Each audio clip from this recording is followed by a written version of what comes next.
wabarakatuh. Saya Amartya Rahmawati dengan NIM 432200186, Program Studi S1 Akuntansi Universitas Mercu Buana. Dalam kesempatan hari ini, saya akan menjelaskan dan memaparkan terkait masalah kondisi yang timbul akibat otonomi daerah dan kebijakan yang dilakukan guna mengatasi permasalahan tersebut.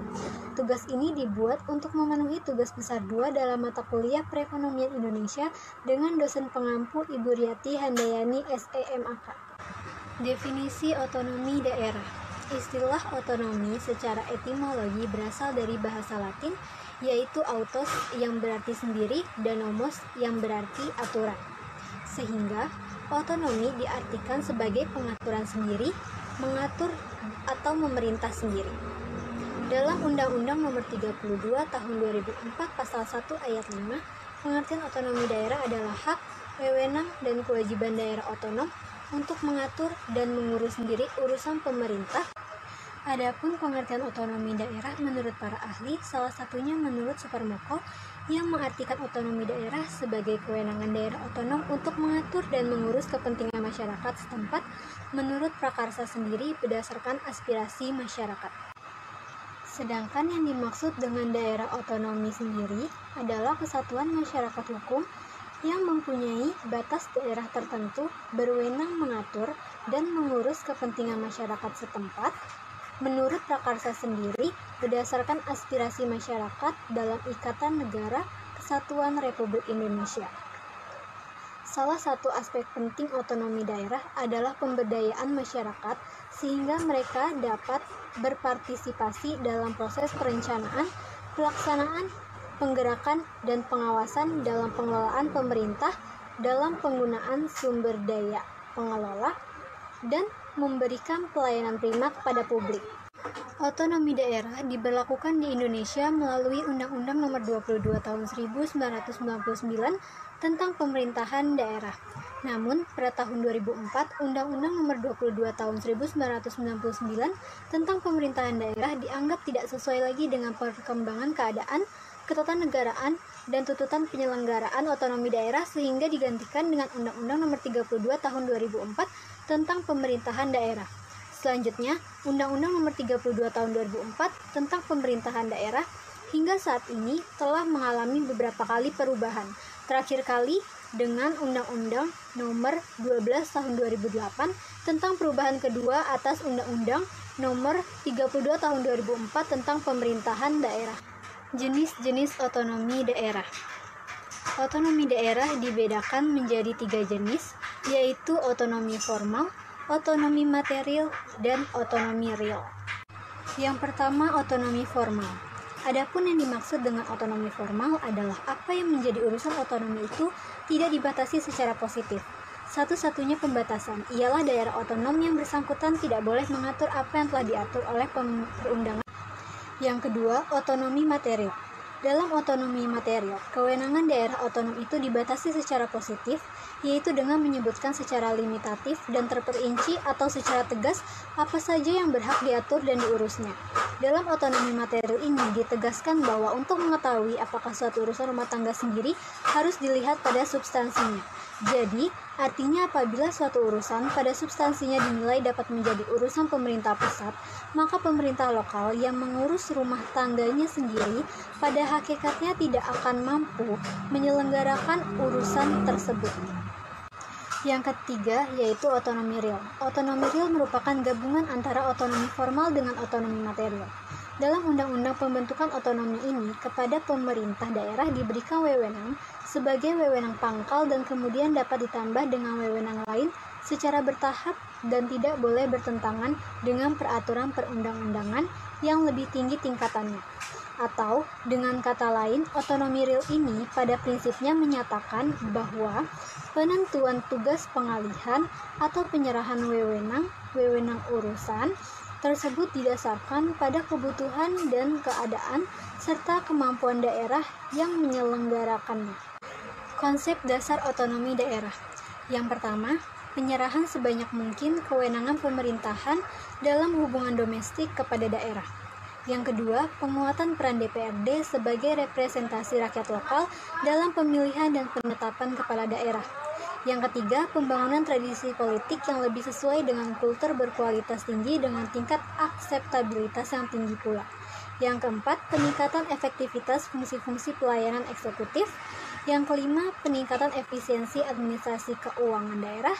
Yang keenam, pengaturan pembagian sumber-sumber pendapatan daerah. Dan yang terakhir, pembelian keleluasaan kepala daerah dan optimalisasi upaya pemberdayaan masyarakat. Maksud dan tujuan otonomi daerah.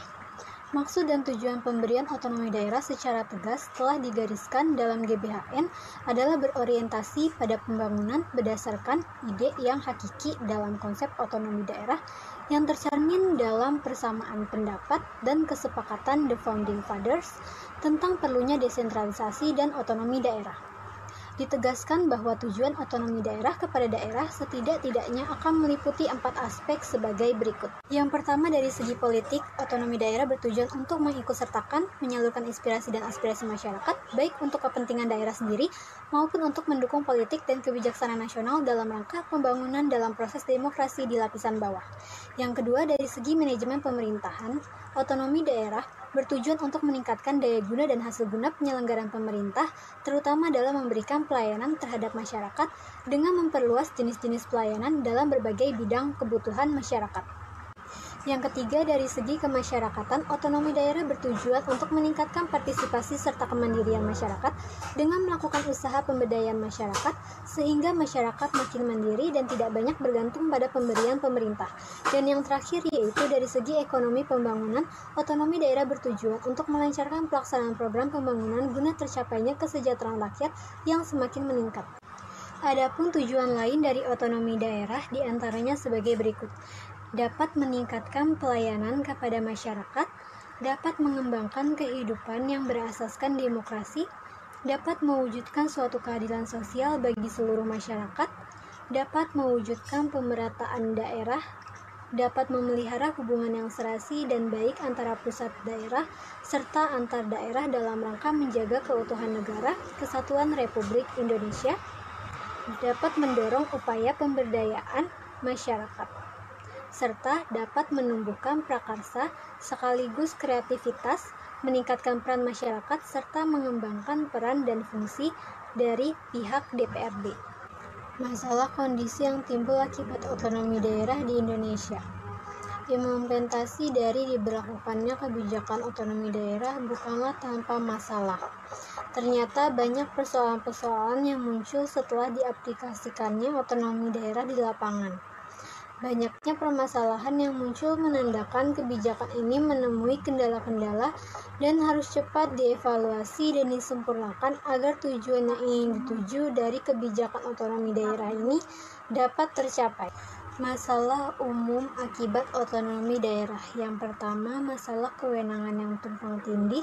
Yang kedua, masalah anggaran. Yang ketiga, masalah pelayanan publik. Yang keempat, masalah orientasi kekuasaan. Yang kelima, masalah pemekaran wilayah. Yang keenam, masalah politik identitas diri.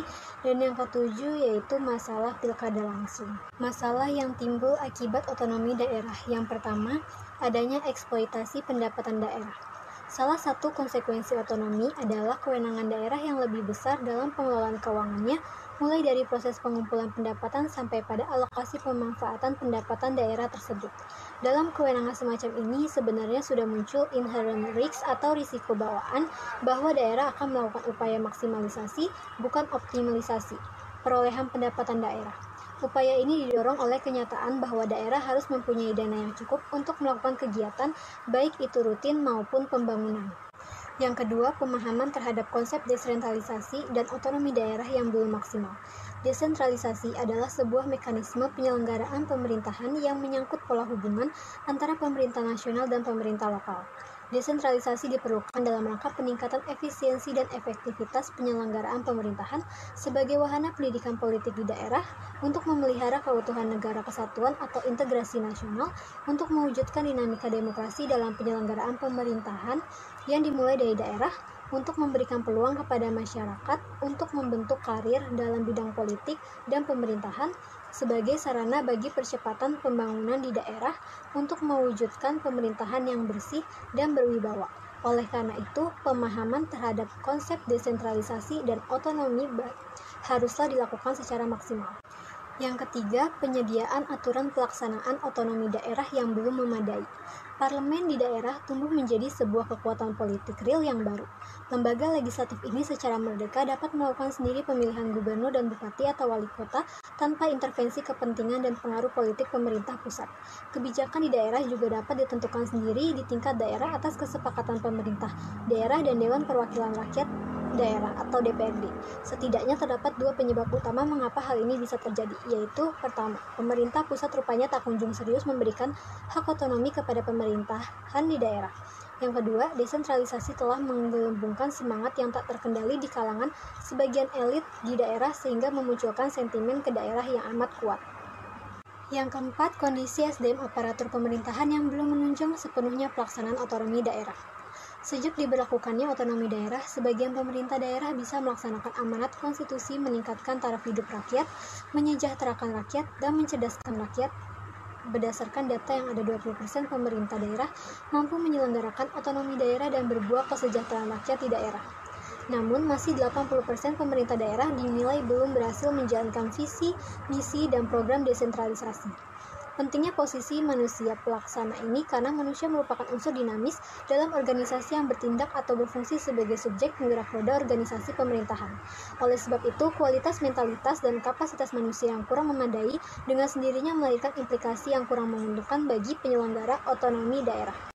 Yang kelima, korupsi di daerah. Fenomena lain yang sejak lama menjadi kekhawatiran banyak kalangan berkaitan dengan implementasi otonomi daerah adalah bergesernya praktik korupsi dari pusat ke daerah. Sinyalemen ini menjadi semakin beralasan ketika terbukti bahwa banyak pejabat publik yang masih mempunyai kebiasaan menghambur-hamburkan uang rakyat untuk piknik ke luar negeri dengan alasan studi banding. Juga mulai terdengar bagaimana anggota legislatif mulai menggunakan kekuasaannya atas eksekutif untuk menyetujui anggaran rutin DPRD yang jauh lebih besar daripada sebelumnya. Yang terakhir yaitu adanya potensi munculnya konflik antar daerah.